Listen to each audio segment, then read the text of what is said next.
Good afternoon, good morning, good evening, no matter where you're at. Tom Ginn here, GForce. G is for gratitude. We're going to be right back.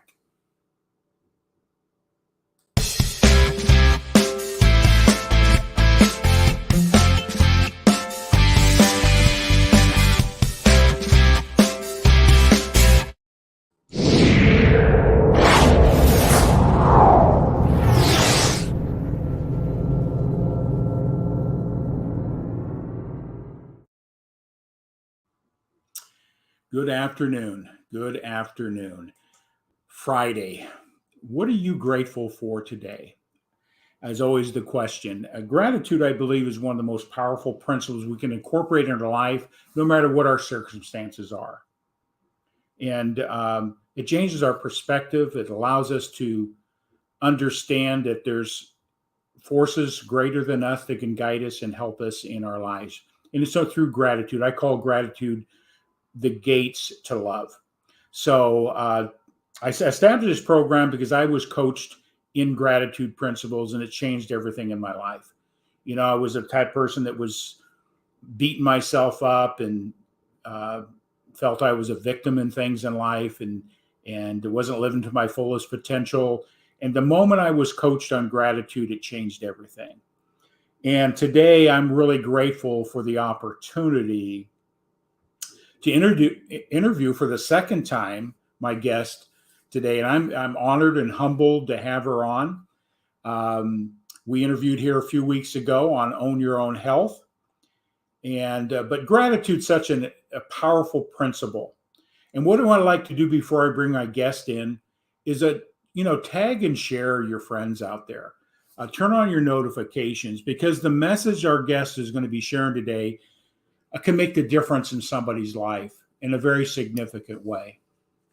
And we want to get the message out. We want to make sure that when we see what she's going to be talking about, you have a resource, you have some information that you can share or pass on to help people in the area of trauma. And today I'm going to bring back in my guest. I interviewed her, like I said, on Own Your Own Health. Are you ready to come on in, Brooke? Yes, I am. How are you doing today? Wonderful. Brooke Kekos. You know, you have an amazing story, and I'm honored again to have you come in today. And so we'll jump into your story here in a minute, but because we're on GForce, what are you grateful for today? Well, honestly, I'm grateful to be on this platform with you talking. I think that I'm most grateful for the fact that I have the ability to use my voice to help others heal and show them that there is a different side of life than maybe where they're stuck at. So I'm grateful for that, because if I can use my voice to help even just one person, I find that that is something that gives me joy. Wonderful. You know, you said something there, your voice. Mhm. You know, and I'm in a personal development, and, you know, we all want to be seen, heard, and do you care? That's a principle. Do you love me? We talked about in your last principle that a lot of the things that we do, we're seeking love and approval, and it Yeah. puts us in situations sometimes not healthy for us, create situations that create, like you talked about in our last one. We won't get into that and let you tell that as we go through here. But I'm going to put this up because I think as we want to help people, the only way we can really have an impact and help people, have our voice become stronger, is when we take the time to listen to other people first. Yes. And this is, I call it againism. One of my clients we were talking about, I always like to give credit where due, is she was trying to say, you know, my story, I wanted my voice to be stronger. And it came to me as we were talking, and this is the statement. Your voice becomes stronger when you hear the other person's voice first. Mm. So that's where we have the greatest impact. People are hurting. People are struggling. They want to know, do you see me? Do you hear? Do you care? The thing we talked about before, I think if we come from that position and bring our value, then our voice can be heard. but it can only be heard when we hear somebody else's story first. So Yeah. that's aganism. That's something that I think is important Mhm. if we want to have an impact and make changes in people's lives. So Yeah, most definitely. I agree with you on that wholeheartedly. yeah, so I thought I would put that up. It was interesting what you said, and just wanted to build on that. Yeah. So what do I you? Yeah, you mentioned what you're grateful for this moment. I Mhm. believe this moment that we have right now is the most important moment in our life, and it will dictate what happens the next moment, all the way into the future. And so I'm grateful that you're here. I don't take this time lightly, and I cherish this time that we have. So it really comes down to today. We're going to talk a little bit about gratitude, but our last thing, we're talking about your story and the trauma that you have and some of the things you do to help people get through those difficulties, those challenges that we have.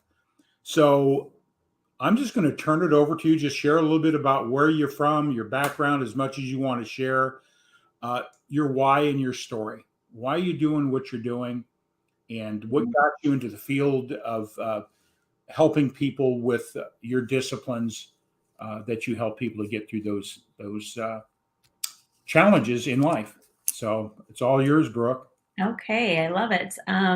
So I would say my why, my biggest why is that I want people to know that they are not their trauma.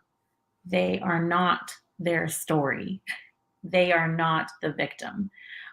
Because I really felt like that was what I was. I thought that I was the victim. I thought that I was never going to be able to overcome all of the traumatic experiences that I had endured in my life.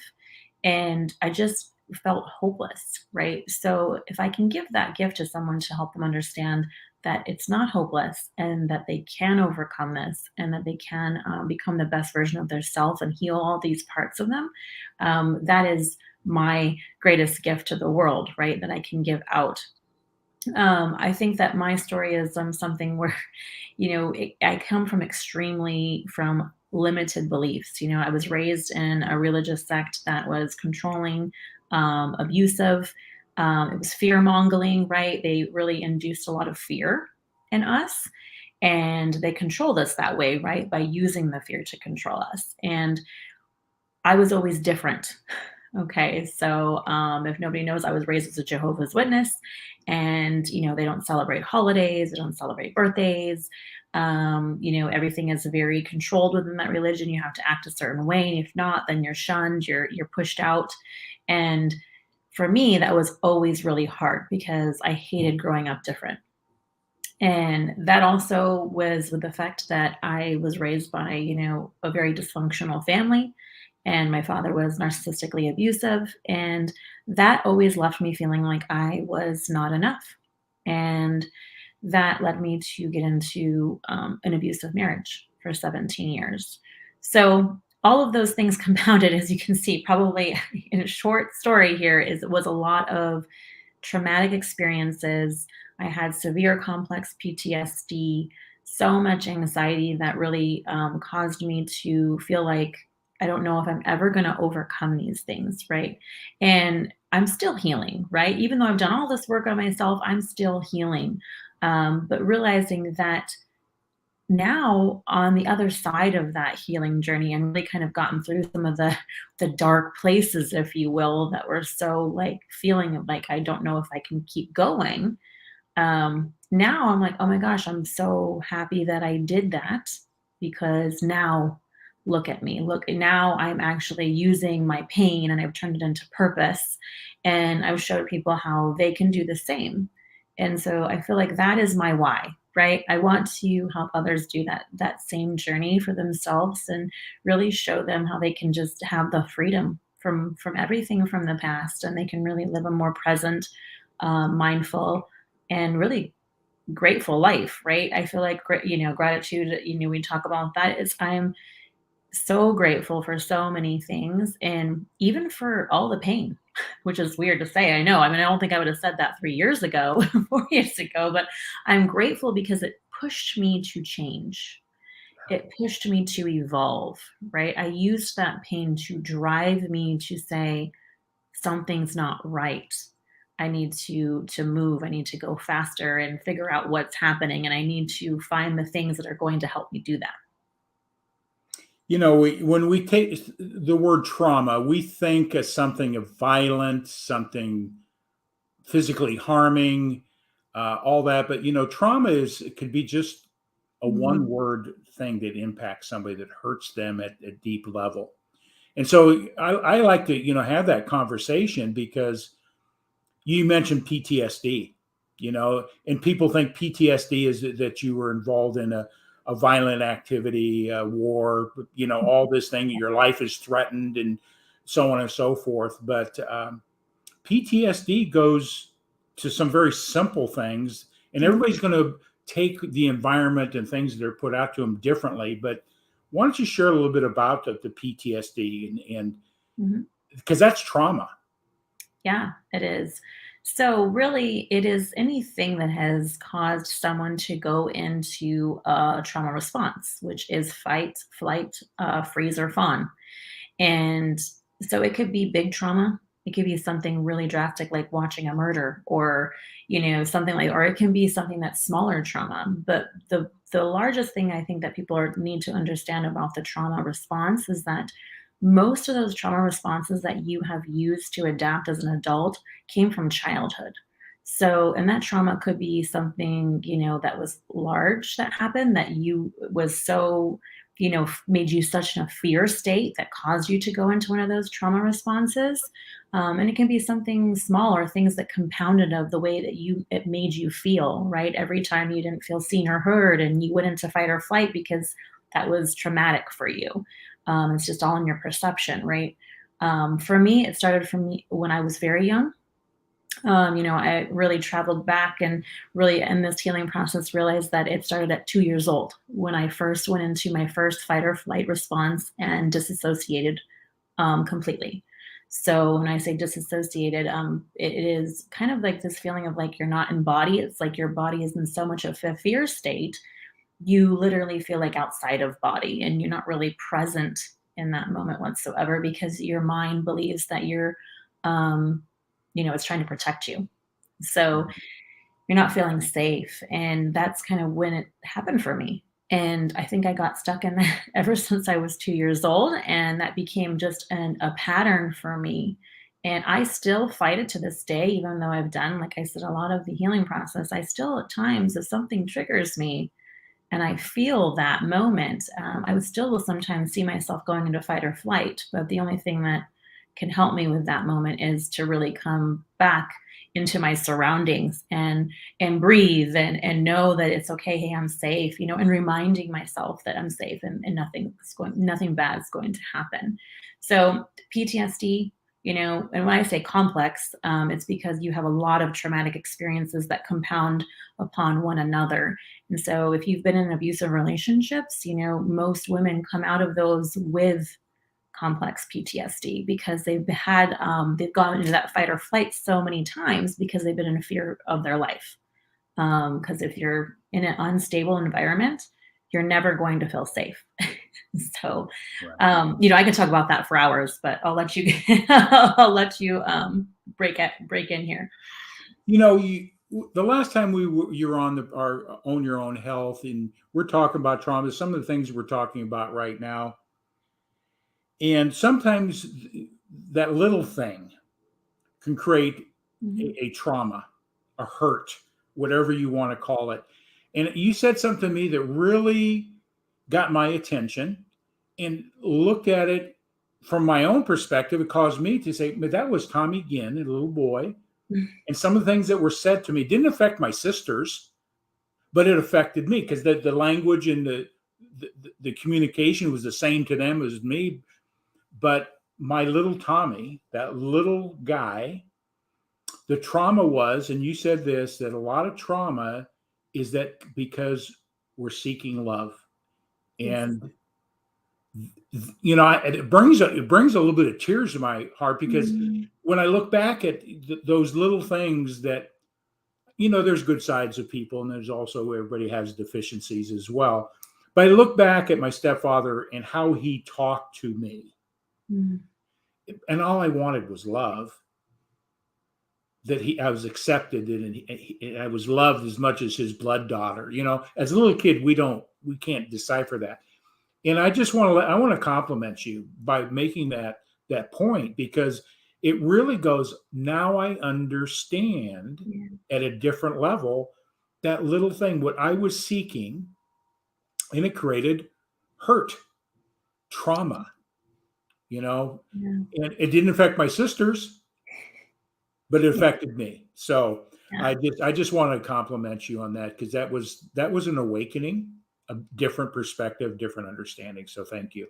You are so welcome. I appreciate that you said that, and just to kind of touch on that point that you're talking about, I think the perception is always, different in each person, right? Because your perception was you thought, right, that you were not getting the same treatments.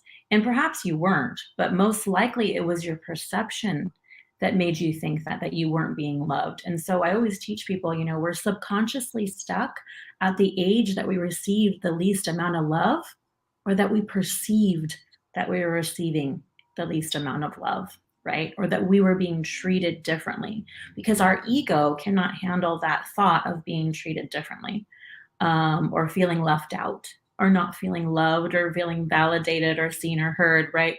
And so any time in the young years, if you feel those feelings, it's going to stick with you in your subconscious mind. And then as an adult, if that happens, in relationships or friendships or any of those spaces, you're going to feel back into that same emotion, that same feeling that you had as a child.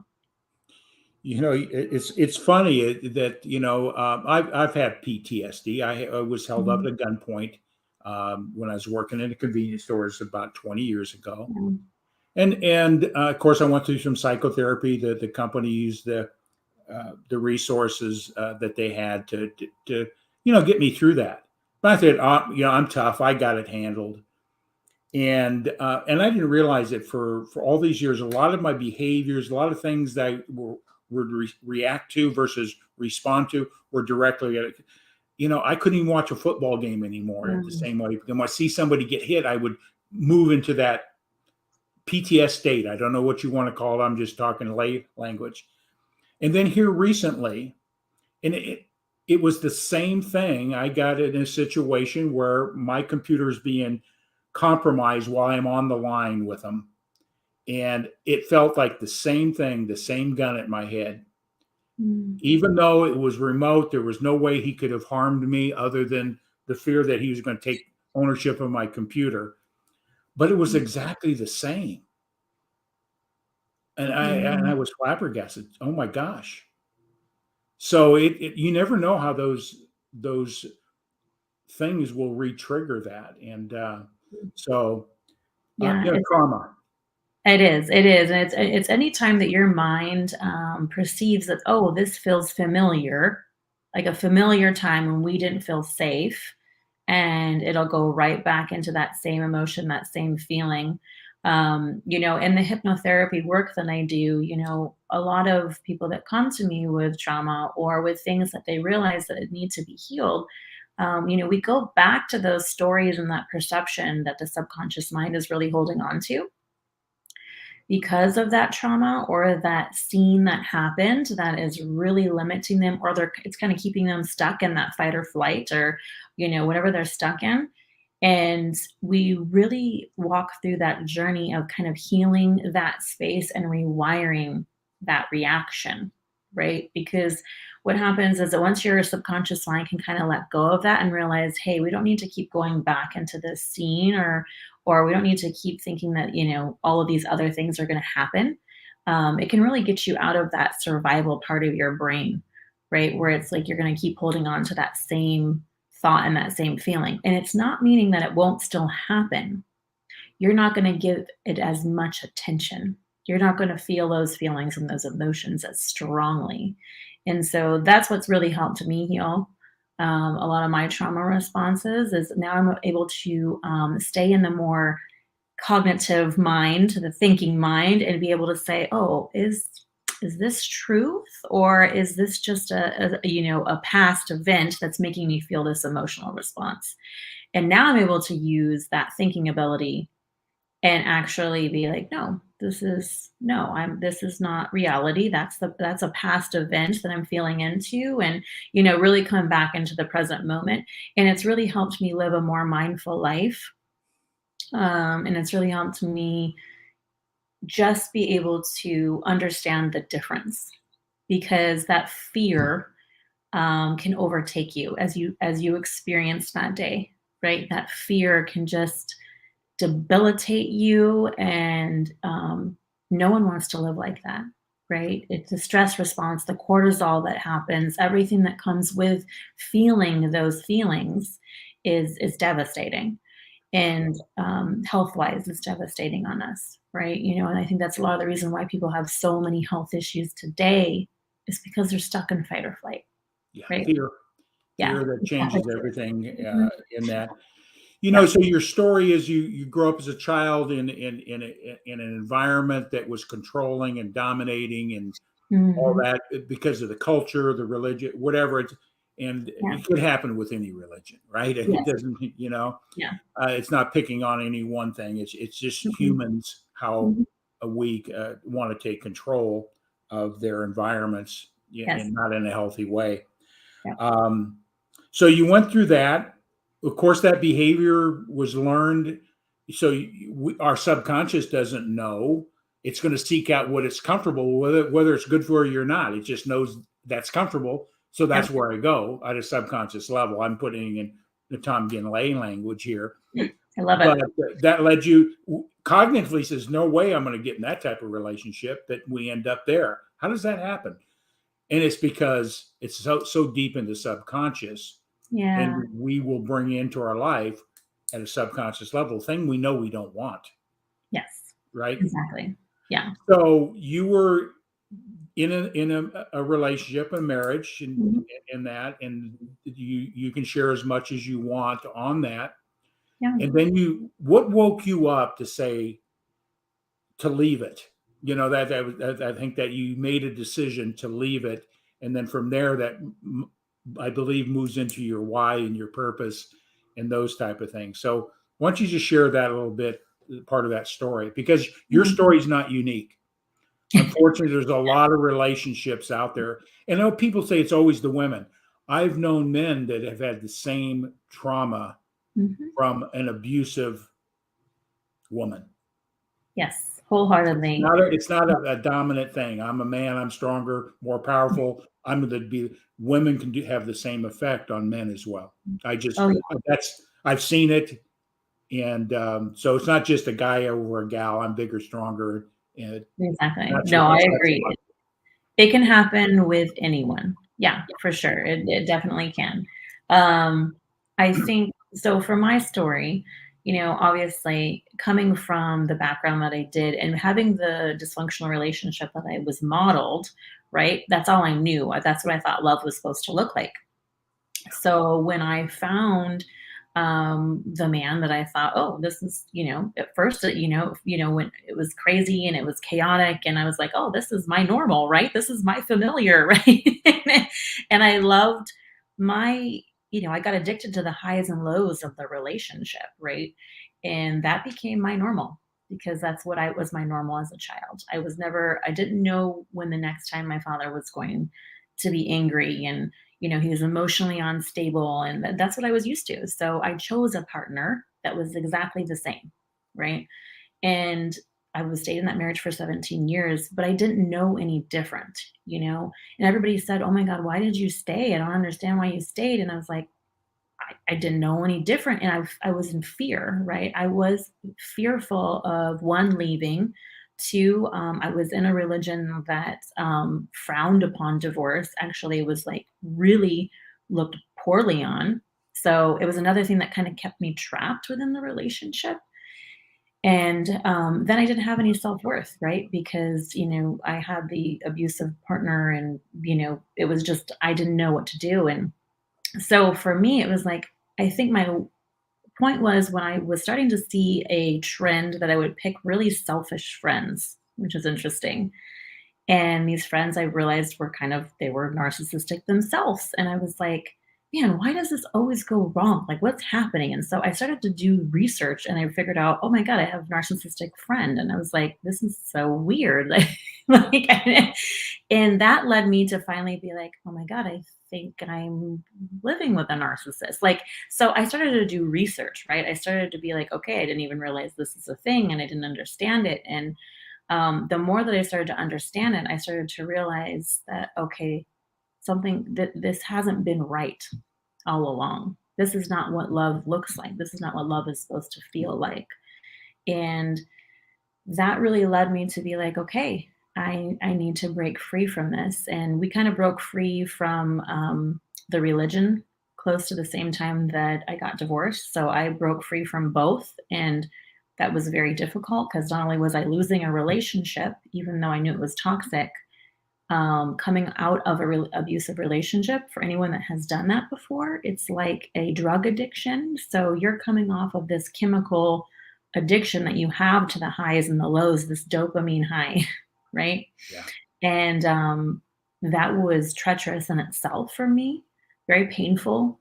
And then I was leaving a religion that also I was shunned and I lost my family's support and I lost all the friends I had ever known just turned their back on me. So that was the most difficult thing I've ever been through, to be honest. And I didn't know that was the start where I was like, okay, wow, this is crazy. So that's how I broke free from those things, right? And then I realized I needed to do some serious therapy. Yeah, can you share a little bit about, a lot of times we turn sometimes in our environment is supporting what you want to try to get out of, right? So we Yeah. go to our church or pastor, we go to these areas, and sometimes I'm not saying it as a real, it may not be the right place to go. Maybe even the traditional psychotherapist or psychologist or Mhm. whatever. And so I know you took a path and you learned some disciplines there, but that's part of what we're talking about is be aware of the resources that can help you through a challenge or through that. Yeah. And Yeah. hopefully today's message will have people start questioning who they seek out Mhm. to help them. Yeah. Ultimately, our curing and our stuff is really our internal work.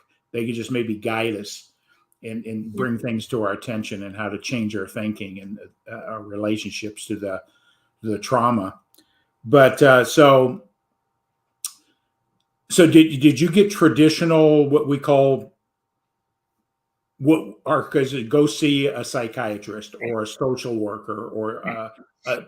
a discipline that has been culturally been programmed to help people Mhm. and may not even have an experience that can relate to get you out of the problem. I think it's the biggest problem is Yes. they've never been where you're at. They just got Mhm. something out of a book and said, Yeah. like you say, the matrix, check the things off. Yeah. So go ahead and just share your story with Yeah, how you I got your agree. So I did go through traditional therapist route. I went and saw a psychologist, and you're right, she didn't have the life experience that I needed. And granted, she showed me a lot about the trauma responses that I was having, which was helpful. So that helped me through some things, but I realized how stuck I was still. Um, and then I got into a relationship after seeking the same type of abusive relationships for a little bit. I got into and actually a healthy relationship, but I couldn't recognize that it was a healthy relationship because I was still traumatized by my past. So I kept thinking that this man was not a healthy partner. And when I started to realize that and I was getting triggered and seeing like how I was showing up in a more toxic and really harmful way to the relationship, I realized, oh, okay, something's not right here. I need more help. And ended up getting into EMDR, which is, if nobody knows what that is, it's eye desensitizing processing movement. I believe that's the name for it. But what that helped me do is it helped me work through some traumatic experiences as well and process them with my brain a little bit differently. I don't really know the technique behind it. It's kind of similar to, it's working with the mind. So obviously, so it's a little bit deeper, right? Rather than just traditional talk therapy. Because when you do talk therapy, all you're doing is talking about your problems, right? You're talking about the hardships that you're going through. You're not really rewiring the brain. So I definitely needed to do some of that. Did that. That was really helpful for me. But I think what really triggered my full awakening was when my actual ex-husband, the father of my children, passed to drug addiction. And that is when the grief and the pain and all of those things really resurfaced. And I had to now process grieving and seeing my kids grieve. And then I was like, oh my God, I need help. Like, I need more help. Like, I need something else. I need something outside of the box. And that's really when I found many mentors, coaches, different healing modalities, you know, um, which people are not really familiar with. That's where I found hypnotherapy, and that's what was helping me process things differently. And I was literally just grabbing at anything that could help me relieve the pain. Right? I didn't want to turn to pills. I didn't want to turn to anything that was an addiction, right? Because I found myself wanting or think, psychiatrists were like, here's Xanax, like throw some Xanax on you, right? And then I was like, okay, this is great. This is making me cope. But then it was like an addiction to it too, as well. So I wanted to break free from all of that. And that's when I really started to be like, okay, I got to think outside the box here. And I've got to really show myself how to heal. And so that led you to some. Why don't you explain some of the disciplines you've been trained in, and you can expound on them. What and how do you use that those disciplines? So the first one was, then you do hypnotherapy, and then what's the other program you were? It's similar to NLP. Yeah, so RTT. So RTT RTT, therapy. okay. Yeah. So rapid transformational therapy, which is it uses a combination of cognitive behavioral therapy, psychotherapy, NLP, which is neuro linguistic programming. And then you do all of this through the hypnosis, right? So working with the subconscious mind. And I didn't really realize until a couple of years ago how powerful our subconscious mind is. And I was quickly shown that through everything that I was processing and working through. And I felt like I was very guided through that process and seeing how the mind works. And once I, was treated by a hypnotherapist, an RTT therapist, I was like, oh my gosh, I have to do this as a career. Like, I have to show people that you can heal more radically, faster, all of these things by working with the mind rather than doing surface work, right? Which is just talking about our problems. It's like, so that really, through hypnosis, you go back to those scenes and those events that really the subconscious mind is holding on to, right? Where it's because it doesn't know the difference. You said that earlier, it doesn't know the difference between good or bad. So it just knows like it's supposed to keep you safe. So it holds on to all these perceptions and thinking that, okay, we have to continue living this way because this is keeping her alive.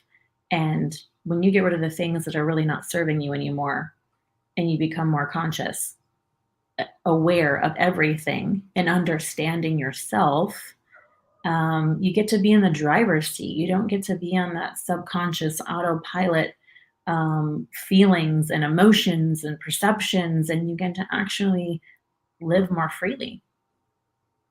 Yeah.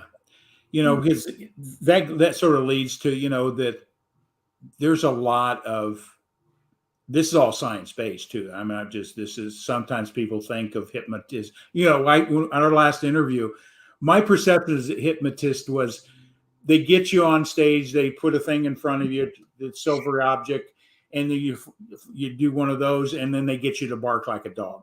Now that's the simplest way, but I know there's more to it. But share a little bit about what you're talking about in relationship to getting to the subconscious and what that's about, because there's a lot of misconceptions and they think it's voodoo or woo woo or whatever we want to call it, but there is very significant scientific evidence in and around it. Why don't you just share a little bit about that? Wholeheartedly. If anybody knows anything about neuroscience, neuroplasticity, and everything that we have scientifically advanced in, they would realize that hypnotherapy is not woo-woo. This is science, guys. Like, this is the real deal. This is, I mean, I get excited about talking about it because the subconscious mind is like, it's so powerful. It outweighs everything that we consciously are aware of if we allow it, right? But when you understand and you see what's going on in your subconscious mind, you get clarity and you understand, okay, this is why I do this, or this is why I have anxiety. It's the story and perception of my mind that's holding on to this fact that I need this, that it serves a purpose in my life. And then once I realize I don't need that anymore and my subconscious mind is on board with the conscious mind, it's, you're going to be get rid of that thing that's limiting you in your life. And so, I think I wish that hypnotherapy didn't get such a bad rap because it is the way to healing, truly. It Yeah, really I is. agree. Yeah. That's a modality is that, one of the things I think there's no one thing is the answer, but cumulatively, a lot of things can heal you and make you better. And Yes. hypnotherapy, people have a wrong perception. I cracked a joke about it, but Yeah. it's a serious deal. Um, and then in NLP, how we talk to ourselves, basically. Yeah, Uh, it's about changing that, right? It's about switching, reframing things, helping you understand, okay, what's all the negative inner critic chatter that's going on in your mind, right? And then being able to switch gears and you rewire literally how you show up, right? Hmm. Yeah. we can take a look at all the results. I'm a personal development coach. I'm a Bob Proctor certified, understand the subconscious dictating the results we get in Mhm. life, and then track back, how did you get that behavior, belief, all that. But what I really like to share is that, unfortunately, 95, 97% of everything that we do is controlled at our subconscious. Our Mhm. logic and reasonable mind says you shouldn't be doing that, whatever it is. I know I shouldn't do it. It's not good for me. The alcohol is going to create a problem, or overeating the candy, or all the different addictive behaviors that we get into, because that's triggering something at this neurochemistry going on. Yeah. So we stay addicted to that behavior. So 97, 95, 97%, all our results in life are controlled at the subconscious level. And when we recognize it and learn, sometimes you can read a book and get an understanding, but in reality, that doesn't work. And from my perspective, it takes work and guidance. Now, I've Mhm. done it on the very surface level, more on the personal development, not the deep stuff that you're talking about. When I get into those areas, I says, that's outside my scope. Yeah. So you got to be careful as a coach that you're not rolling into a place that's outside your scope of practice. So I just thought I would just make that comment. So it's inner work. Mhm. It doesn't happen just because you read a book or watched a video, because there's a lot of subconscious dynamics until we recognize it and then learn to reframe your thinking. Put a new reel, which, I call it your visualization of your life, the expectation of the future you desire. And that's the driving force. And then nothing gets in your way for the change. I mean, I'm just talking Tom I Ginn's methodology of getting people to understand, having a vision, a clear vision and purpose tied to an emotional attachment. Unfortunately, people are tied emotionally. My mother was a good one. Mhm. Smoking was killing her. She knew that smoking was not a good thing, but she was emotionally attached, Yep. and there was no way she was going to give it up, even though logic and reason said, you got to quit. Yeah. That is so, yeah, I love that you said that. You have to be emotionally attached. And I love that you do the Bob Proctor work, first of all, because I love his work. It's amazing. Joe Dispenza. Yeah. I don't know. I'm sure. Have you ever read like anything of Neville Goddard? Um, Yes. okay. So, I'm talking about all this trauma and all of this stuff, what I always like to tell people, it's like once you get through like the ugliness, okay, the darkness that's within you, from the trauma or from the perceptions as a child, right? Or healing the inner child, right? And you were just talking about little Tommy, right? Thinking about that, I went through that hypnotherapy journey. You can also do that where you heal that inner child in you, right? But once you've done all that work, guess what? You get to be the creator of your life in a different way because the subconscious mind holds that power. If you create that emotional attachment to that desire and you already feel like you have it, it's already done, it's already completed. Your subconscious mind is like a GPS system. Yeah. Like it's going to take you to that desired result that you feel within you that you want. And showing people that power, I think, is also really powerful. And I'm sure, no doubt, you show people that power, which I think is something that is not talked about enough, that people need to understand. They need to grasp this idea and be open to it. Yeah. I'm going to share some things out here, just because I love these type of interviews because we're talking back and forth, exchanging ideas, a different perspective, and those type of things. Mhm. I want to go to one thing that I learned from one of my clients. I've learned more from my clients than I've probably given them. Okay. And just to build on that, just have to. So one of my clients, a very significant football player, was selected, going to be a first round draft choice.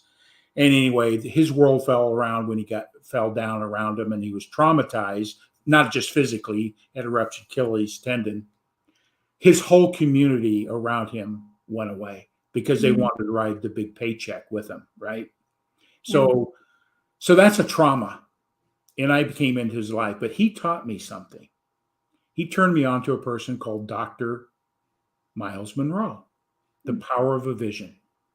And it comes from a spiritual perspective, not a religious, a spiritual perspective. And it changed everything on how I changed my life. Having that emotional attachment for an outcome you really desire, that emotional thing. And the next thing that I learned through this process, like Bob Proctor, some other people, the two most powerful words that we can incorporate in our life is I am. And you fill in the blank. Yeah. Yes. I am. And another thing from a great mentor and a great person, I always give credit to him, is Glenn Morshower. Glenn Morshower is has done more Hollywood movies and TV sitcoms than any other actor in history. But he also coaches people in belief system. And he says the most important thing to understand, it's your nature to be loving. It's your nature to be successful. It's your nature that goes along with I am. It's part of our nature. When we get to that point, all the trauma in the world can be buried, as I would call it, the best way I can do it. So did I say anything there that resonates with what you're teaching, or did I muddy up the waters here a little bit? No, not at all. That's exactly what I am. I mean, that's obviously Goddard's work, right? Of I am, right? Thinking of I am, you're already creating that manifestation within yourself because you already have that belief, right? So we can either choose to manifest and create a life of pain and suffering and continue down that path, or we can choose to create from a path of freedom and love and, really creating our own beauty here on earth and really enjoying the experience, right? Instead of thinking it's this place of suffering. And that's a lot to do with his work, right? It's not a place of suffering, it's a place of, embodying and embracing who you are for real, right? Who we really truly are, and that's why, that goes along with my why, right? We're not our trauma. We're not our story. Like things are bigger than that, right? Expanding yourself enough to see that there's more to you than you realize. Yeah. It Yeah. goes back to, you said belief, but I think it goes further, is faith. But Yeah. unfortunately, a lot of people take faith and don't understand the real power of faith. Faith is I wish, I hope, and I Mhm. want. Faith with certainty is what we're seeking. Yes. Yeah. Face with Trusting. certainty that that it's going to happen. It is going to happen. It is going to change with certainty. And when we Yeah. get to that point, we're in control when we Mhm. understand all the other dynamics. And I think Yeah. that's an area where culturally there's no emphasis on personal development and understand how we think and why we become who we are and all that. And so that's why I love the field that I come from as well, is that shifting some, and I think that's the greatest satisfaction when you see somebody, when what I call the light bulb comes on, they go, I got it now. So, Yes.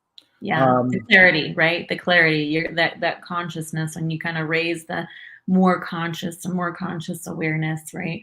And, I think that's obviously part of your mission here and a part of my mission and what we both do is raising that conscious awareness and helping people realize that they're capable of doing that. yeah, it comes down to ask questions. Hmm. Questions open gateways. Yeah, exactly. They just open gateways. And you ask the question without an expectation what the answer is. Hmm. Because other times we ask questions, you just want to validate what we're thinking. And so you just ask those questions and let I call the universe or let it come to, and you'll have it's only through awareness can we change. Yes. Only through awareness, but the Yeah. awareness starts when you ask questions. Yes. And that's And yeah, I love that you said that. You do have to ask questions. I think that's a part of being curious, right? gotta be curious. Okay, yeah, you got to be curious. If you're not being curious, you're not growing. You're not growing. You're staying stuck in the same thought loops, the same negative cycle that you've been in for years, Yeah. for And countless of years. Yeah, skepticism comes in because something is new and you become skeptical. And yeah, that's okay if you understand where that's coming from. yeah, But the biggest problem I help people understand, it's okay to be skeptical, but start asking questions, be open-minded yeah, for the solution, whatever it is, whether it be what we're talking about, trauma, or whether it be something in your personal life or business or whatever. But yeah. where people get stuck is when they become cynical. Yeah. Well, I think it's also they have to get out of, I know for myself, because this is my story and this may resonate with other people, is that, when you are in this growth pattern, it can be a little scary because it doesn't feel safe, right? So growing and expanding and being curious doesn't feel safe right at first, right? So that's why you got to heal some of that trauma so that you can continue to go. Maybe, sometimes for people that have had severe trauma, sometimes it's like going inch by inch instead of taking these large leaps, right? Because you have to show the mind, hey, it's safe to grow and expand and it's okay. So it's a process, Yeah, right? That's why we say it's a journey. It's not a destination. exactly. It's just, your amygdala is designed to keep us alive. Yeah. And it's assessing right now, anybody that's listening to us or whatever, your amygdala is kicking in and saying, safe or not safe, familiar, not familiar. And if it's not familiar, it's a fear trigger. And then that's where what happens. So Mhm. everything that's happening around is instantaneous. Our amygdala is assessing everything for survival. Yes. And if it's not in your trauma, you were in a trauma, it was familiar. Mhm. And so everything's okay. You're okay. It's familiar. But when you introduce a brand new idea, contrary to the familiarity, triggers fear, Yep. and that moves into that area. So, our brain is an amazing thing, and thank God we have an amygdala. Otherwise, us as a species wouldn't be here today. But Yep. so I just wanted to ask this question because like anything, we want to be a service to man and make a better, make an impact in the world and take our experience and our wisdom and help somebody grow, become better, recognize that there's different ways to get to where you want to go. Who do you want to work with? Where do your work can be applied, but where's your real passion that you want to work with? So those that are out there to know that that's the lady I want to talk to. Who do you really like? because we can't serve everybody, unfortunately, in any Right. aspect in business or what we do in our passion. So, who do you want to help? Where do you really want to? Those hearing you say, "I know somebody," or "That's me." Who do you really want to work with? I really want to work with the people that recognize that they are wanting to break cycles, okay? That they're ready to say, you know what, I'm ready to put in the work. I'm ready to see that I don't want to live like this anymore. It's painful, it's suffering, it's not fun anymore. And I'm ready to just move forward in my life. So they're ready to, recognize, you know what, they don't like the toxic relationships. They don't want to be abused anymore. They want to heal their trauma. Like those are my people, the people that are ready to do the work because it's hard work. It's not easy. So the ones that are ready for that, I love that. I'm there to hold space for them and help them through that process. Yeah, it it's really enlightening to hear you talk. You have, I use the simplest terms. I'm talking Tom again here. You got to be sick and tired of being sick and tired. Yeah. And that could relate to anything. That's the only time you make change is when you have an emotional attachment for change. Yeah. You're sick and tired of being sick and tired. I'm sick and tired of this abuse. I'm sick and tired. And that's, and unfortunately, many times, if we're aware of what's going on, we don't have to carry it forward. We just have to make a decision that there is a way. And so I appreciate all your sharing here today. And I'm just encouraging those that are out there. Let's see, where is that? Tag and share. Hmm. Because somebody out there is hurting right now. They're under trauma, they're hurting. Yeah. And I just encourage you, it could be you. It could be somebody you love. It could be a friend. It could be, we know people are suffering in these arenas. And it's important you know where to. I say, I've got some information or somebody you should talk to. I just encourage those to reach out to you and open that conversation, that dialogue, right? That's where it all starts. Yeah, for sure. Tell people your story, be raw, be vulnerable, and that's how you get your help. Yeah. Mhm. So you've got a website, and that is scrolling. I'll make sure we have it correct because we started out there. Yes. So Good. it's correct. Lifecoachinggoddess.com. That I love that. And Brooke Kekos at gmail.com. Correct. Anything else that that you have in your business? How do you work with clients? Is it a one on program platforms? Mhm. You share a little bit about if I was to call you, what would that process look like? I just want to help people feel comfortable to reach out to you. Yeah. So I usually do a process of really kind of understanding where they're most stuck right now. And, we really start from there. And it's really just a one on one right now. I do have a group coaching program coming in the first of 2023. But right now it's one on one because a lot of the deeper work has to be one on one, right? But I am going to be having a group coaching container that's going to be more of like, after we've done some of the deeper work, kind of moving into that space where, we're kind of working with different things that we can do in a group setting. But the first part of it is really having a safe space for people to process some things that need to be processed first. So, we really start digging in. A lot of people have moved significantly through a lot of things in just a few sessions, honestly, of hypnotherapy. Usually my clients take 3 to 4 sessions and they're already seeing some huge changes in their life and gaining more and more clarity. So it's not this like we got to be in my, in therapy for 2 to 3 years. It's a shorter process for sure. Yeah. And, because you're talking, my perception was that hypnotherapist was that you had to be physically in front of somebody with the thing that my vision Yeah. goes through. Mhm. But you can work with a client on the hypnotherapy, just like we're talking right now. Yes, actually, I do all of my clients via Zoom. I have clients all over the world, and they are shocked at how easy the process is. But I just teach them. We are in hypnotic trances all the time throughout the day. We just don't realize it. It's really just a brainwave. It's a state of mind.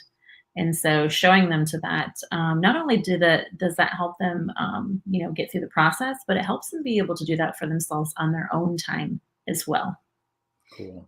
Because I Yeah. think it's important that people, well, gee, yeah, I got to see somebody that's local who I can sit across, our traditional perception. I got to sit in a chair or lay on a couch and talk my story. Yeah. Um, do you have anything else coming down the road? I'm going to plant this seed. Are you going to write a book, or do you want to write a book? I actually already have a book. It is in the process of being edited. Okay. It should be, I'm hopeful that sometime in 2023, I'm actually going down the more traditional publishing route. Okay. So, don't really have a date or time when that's going to be released. But yeah, the, Okay. the book is already in the works. Yeah, wonderful. I'm here to support that book and that movement and for you. And I tell you what, 60 minutes goes by in a hurry. Yeah, In for this, sure. and we got a couple people that have left some comments. I'm just going to make sure that Robert, thanks for jumping in and sharing. And let's see, he did another comment here. Okay, thanks much, Robert. He's one of my faithful followers, and he Awesome. sometimes I'm try to understand his depth. He has a great depth in his writing. Mhm. So thanks, Robert. Share it out. So, in a final closing, what would be the one thing or two things that you would want to leave in a parting word for those that are going to see this replay or see it live? My motto is just heal your mind and you change your life. So, I think that looking at that way can help you to see that something has to change and that take that leap. Don't allow yourself to keep stuck. Don't stay stuck, really move forward in life and realize that there's something better on the other side. Wonderful. I appreciate it. As we negotiated, I'm going to put you in the green room. Enjoy the M&Ms. Don't go anywhere. We'll be right back. GForce. I love the people that come in and share. She's when I found out about her, I said I got to have her on my program, and so this is the second time. I'm excited to get to know her even more. I'm excited to promote and support her in her mission, get her book out there. Um, so stay tuned. GForce. G is for gratitude. I believe it powers our greatest potential. Be grateful no matter what's going on, no matter what the circumstances or trauma that has happened in your life. Take something positive at this moment and take that energy, take that good feeling and take a step in that direction. Don't go backwards. Gratitude keeps you moving forward in a positive state, no matter what's going on. So, GForce, we're going to close out.